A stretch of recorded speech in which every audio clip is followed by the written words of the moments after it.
자, 이 시대에 살면서 우리가 어떤 부족함 때문에 실수나 또한 여러 가지 절망이나 낙심할 때가 참 많아요. 내가 부족하기 때문에. 그런데 어떤 사람들은 결혼하는 이유를 두고 이렇게 말합니다. 판단력이 부족해서 결혼했다. 그럼 이혼하는 이유는 인내력이 부족해서 이혼했다. 재혼하는 이유는 기억력이 부족해서 재혼했다라고 합니다. 그 고통과 아픔의 세월을 다 이렇게 기억하지 못하고 재혼한 거죠. 그런데 우리 그리스도인들은 믿음이 부족해서 하나님을 의지하지 못하고 두려워하면서 살 때가 참 많다는 것입니다. 오늘 본문에도 보면 두려워한 여호수아에게 하나님께서 역사하셔서 그들의 인생을 바꾸는 장면이 나옵니다. 오늘 8장 1절에 보면 하나님께서 여호수아에게 이르시되 두려워하지 말라, 놀라지 말라라고 말합니다. 두렵다는 것은 알죠. 마음에 떨림이 있고 공포가 찾아와서 도저히 무엇을 할 수 없는 상태를 말합니다. 낙심하지 말라는 놀라지 말라는 말의 의미가 뭐냐면 낙심하지 말라는 뜻이에요. 절망하지 말라. 놀라지 말라 이 말은 깜짝 놀라지 말라 이 말이 아니라 절망하지 말라, 낙심하지 말라 라는 말이에요. 즉 뭐냐면 여호수아가 낙심했다는 거예요. 두려워했다는 거죠. 그 이유가 무엇입니까? 아이성에서 패배했기 때문에. 저도 탁구를 칠 때 보면 운동 경기할 때 탁구를 할 때 보면 탁구를 좀 치기 위해서 많은 노력을 하잖아요. 근데 진짜 강한 적수를 만나면 긴장됩니다. 그리고 내가 서브를 넣었는데 저쪽이 너무 쉽게 받아오는 거야. 그러면 엄청 떨려요. 그리고 제가 겨우겨우 그 사람한테 이길 뻔 하는데 졌다 이러면 그 사람을 보면 긴장이 됩니다. 그래서 어깨에 힘이 들어가고 팔에 힘이 들어가고 다음 탁구 경기에도 질 때가 많아요. 긴장감 때문에 지는 거예요. 그래서 간단한 서브가 오는데도 너무 긴장해서 각도를 잘못 내밀어서 공이 튀어서 상대방이 쉽게 칠 수 있게 만드는 거예요. 아이성에서 한번 전투에 졌기 때문에 또 똑같은 적을 만난다는 것은 너무 두려웁니다. 만만치 않거든요. 자신들이 최선을 다해서 싸웠거든요. 자신들의 사기가 가장 충천했을 때 싸웠단 말이에요. 그런데 졌기 때문에 그 패배감에서 오는 절망과 두려움은 엄청 맛을 봤잖아요. 그 다음 두 번째는 하나님에 대한 두려움이 있어요. 자신들이 범죄했기 때문에 하나님께서 이 아간을 통해서 하나님이 아간을 죽이시고 돌무더기를 만드시고 죽이셨지만 그 하나님의 진노하심이 너무 두려운 거예요. 우리가 전쟁 중에 또 누군가가 실패해서 또 범죄하면 하나님이 우리에게 진노하지 않을까? 하나님은 너무 무서운 하나님이시다, 두려운 하나님이시다는 것을 그들이 느끼는 거죠. 그렇지 않겠어요? 하나님이 용서의 하나님, 사랑의 하나님을 주시면 참 좋은데 저 사람이 무서운 하나님이라는 것을 보았다는 것은 무섭죠. 여러분도 학교 선생님이 만약 여러분 안녕하세요 반갑습니다 하는 선생님이 무섭게 대하거나 또 매를 들거나 하면 우리 선생님 무섭다, 그런 사람이 아니었는데 라는 생각을 하는 것처럼 그 마음속에 하나님에 대한 두려움이 있었기 때문에 참 하나님이 우리와 함께 하실까라는 의심이 들기도 한다는 것입니다. 그리고 아이성은 협곡이에요. 협곡에 세워진 성이기 때문에 그 성을 올라가서 점령한다는 것은 굉장히 어렵고 성 사람이 나와야 돼요. 그런데 성에서 안 나오면 전쟁 쉽게 이길 수 없는 거죠. 한번 해봤잖아요. 그런데 더 기가 막힌 뭐냐면 하나님께서 오늘 말씀 보면 8장 1절에 보면 군사를 다 거느리고 총출동해서 올라가라고 한 거예요. 생각해봐요. 적군이 성에서 나와야 되는데 3,000명이 올라갔을 때는 그래도 나올까 말까 한 적군이었는데 정말 3만 명이나 되는 온 병사를 다 데리고 올라간다면 적이 보고 나오겠어요? 나중에 결론을 보면 알겠지만 겨우 12,000명밖에 되지 않은 그런 병사들이 3만 명 되는 병사를 보고 나와서 싸우느냐고. 안 나온다는 거죠. 그 하나님의 전략은, 하나님께서 여호수아에게 준 전략은 너무 어이가 없는 거예요. 그리고 복병을 숨겨두어라. 복병을 숨겨둘 데가 어디 있어요? 그리고 복병을 숨겨두면 그들이 보거나 아니면 우리 숫자를 보고 나와야 되는데 나오지 않으면 모든 것이 끝난다는 거죠. 그런데 어떻게 이러한 엉터리 같은 하나님의 전략을 여호수아가 믿고 10절 말씀에 보면 그가 아침 일찍이 저물을 취해서 군대를 준비하여 올라갑니다. 왜 그렇게 했느냐는 거죠. 또 하나님은 이러한 믿음으로 전진하는 여호수아에게 어떻게 아이성을 승리케 하는 그 비결을 주셨냐라는 겁니다.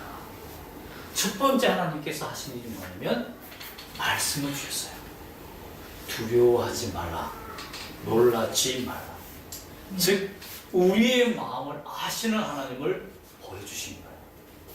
내가 두려워하는지, 내가 절망하는지, 내가 말하지 않는 게 어떻게 알아요?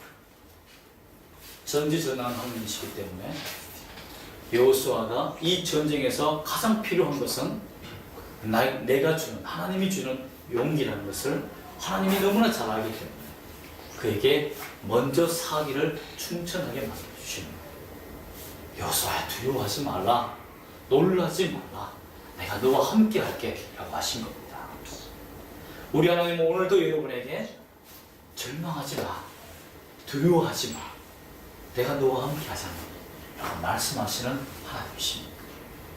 참 이런 하나님을 만났기 때문에 여호수아가 지치고 절망하고 힘들었지만 아침 일찍 일어날 수 있는 그런 용기와 힘을 얻었다. 이렇게 해서 군대를 점호하고 그가 나아갑니다.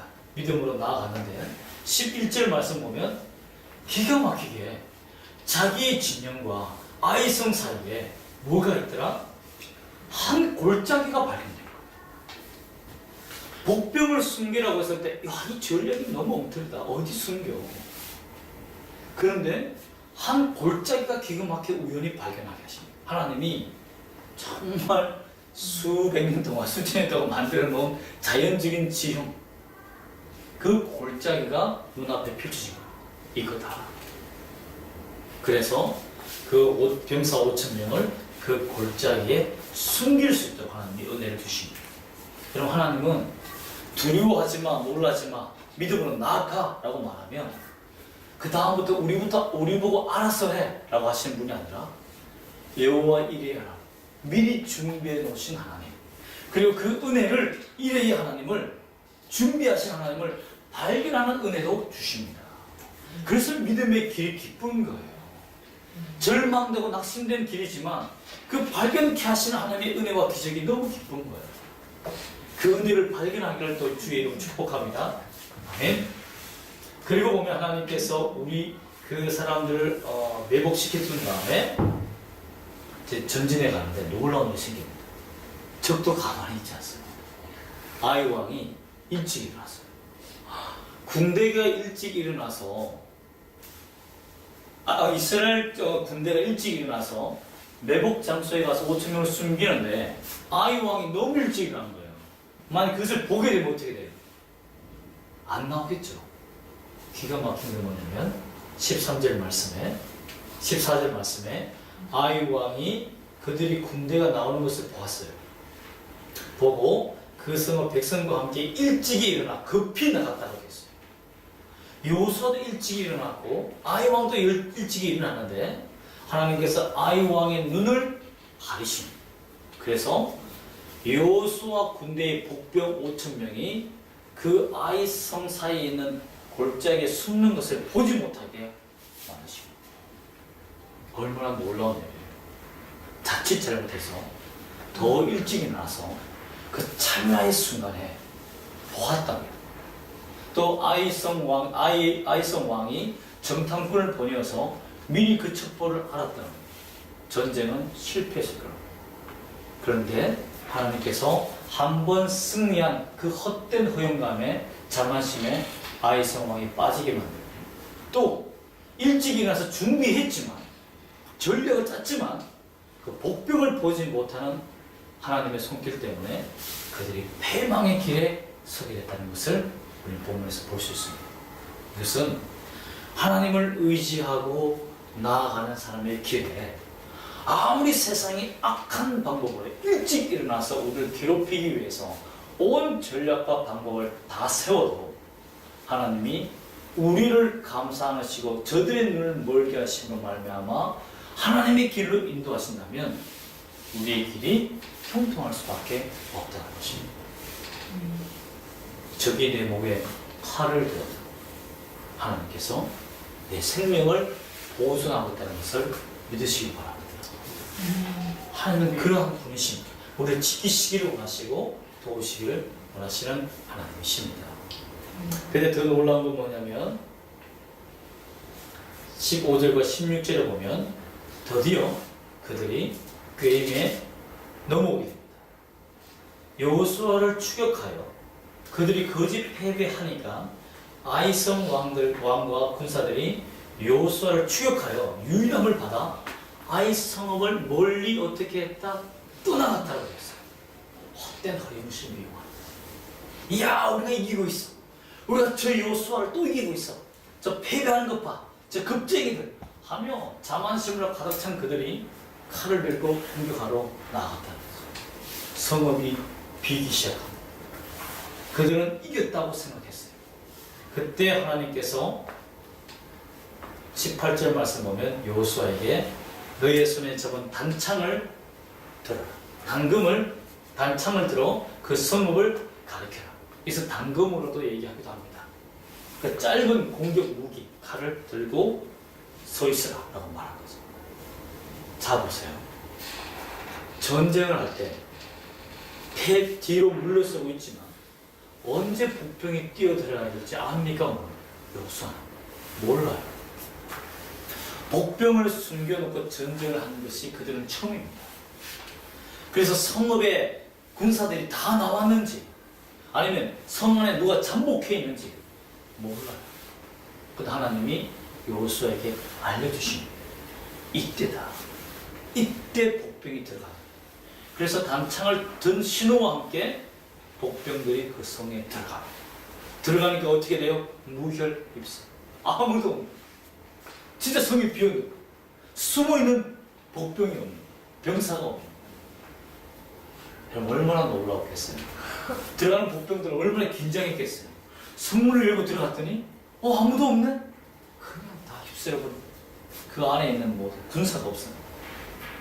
하나님의 승리케 하심을 이건 보이십니다. 하나님이 타이밍을 알려주십니다. 우리가 하나님을 믿고 의지하고 기도하고 가면 그 기도 속에서 하나님이 이때다, 이때 해야 된다, 이때가 내가 역사할 타이밍이다, 하나님이 드러날 때다라는 것을 알게 해주신다는 것입니다. 또한 말씀을 듣다 보면 오늘 말씀 때문에, 그 말씀 때문에 하나님, 이 말씀으로 일어나야 할 때가 이때네요. 정말 이 말씀 때문에 내가 사는 때가 이때입니다 라는 것을 깨닫게 된다. 그런 거 승리하게 된다. 그런 거 기도와 말씀이 얼마나 중요한지. 그래서 여러분의 말씀을 듣는 시간과 기도를 하는 시간은 우리가 하나님 앞에 충전하는 시간이에요. 충전.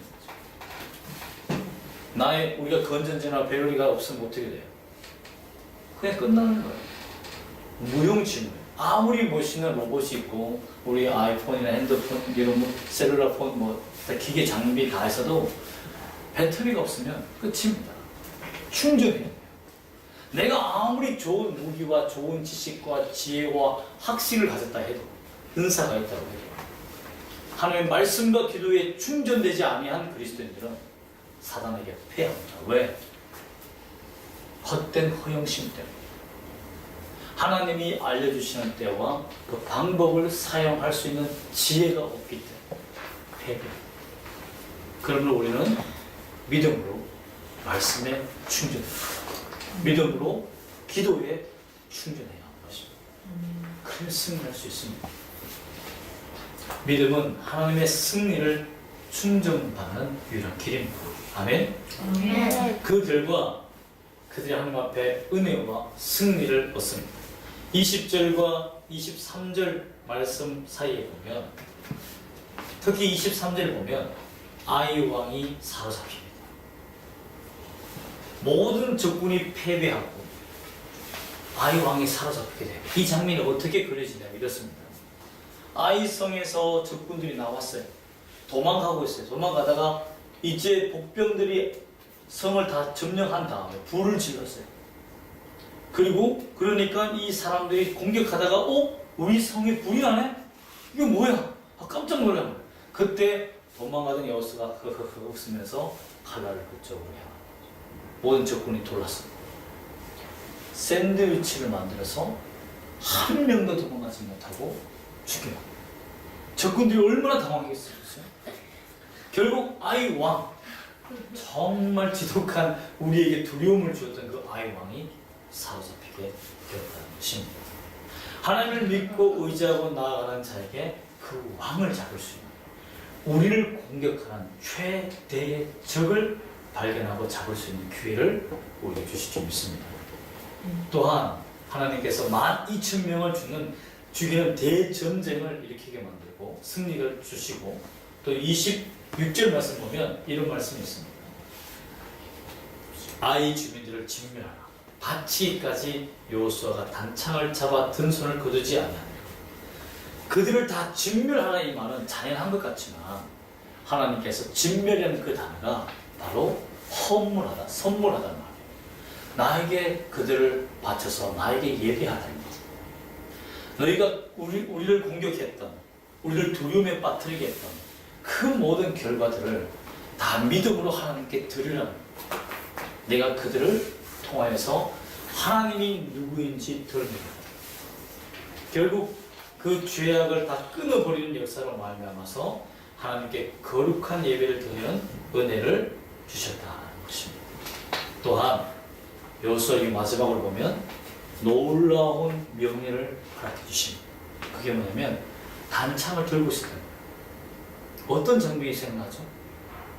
모세가 아말렉 군대와 전쟁할 때 굽이쳐 흐르는 그 계곡 뒤에, 계곡이 이렇게 있으니까 안 보이잖아요. 굽이쳐 있으니까 백성들이 이 계곡을 따라서 보니까 그 뒤편 안 보이는 쪽을 아말렉이 쳐옵니다. 그래서 모세가 산 위로 올라가는 거예요. 그래서 그 뒤에 있는 백성 한 명 한 명을 다 보며 손을 들고 기도한 겁니다. 하나님, 이기게 해달라. 그래서 그 모세의 손이 들려 있었으면 그 아말렉이 공격하지 못하고 패배했고, 힘이 빠져서 팔이 내려오면 아말렉이 승리하는 그 장면을 누가 보았습니까? 그때 군대 장관이 여호수아가 본 거예요. 그래서 하나님이 명령한 이 일에 내 창을 들으라고 했을 때 모세가 생각납니다. 든 거죠. 들어서 그들을 진멸할 때까지 손을 내리지 않았습니다. 이 말은 뭐죠? 하나님께서 모세와 같이 그 여호수아를 사용하셨다는 겁니다. 그리고 그 아말렉에서 승리케 하신 그 조상의 하나님이 우리 하나님이며 너희를 건지신 하나님이라는 것을 믿으라는 거예요. 여러분, 하나님은 오늘도 우리와 함께 하시고 말씀의 금을 듣는 자, 하나님 앞에 기도의 거룩한 손을 드는 자, 그것을 내리지 않는 자들과 함께 하신다는 것을 믿어야 합니다. 두렵죠, 떨리죠, 낙심되죠, 절망이 됩니다. 그때 우리 함께 기도의 손을 듭시다. 또 그 말씀을 들어서 깃발처럼 들어서 우리 직장과 가정에 세웁시다. 그러면 하나님께서 우리 반드시 승리케 하시는 은혜로 인도하실 줄 믿습니다.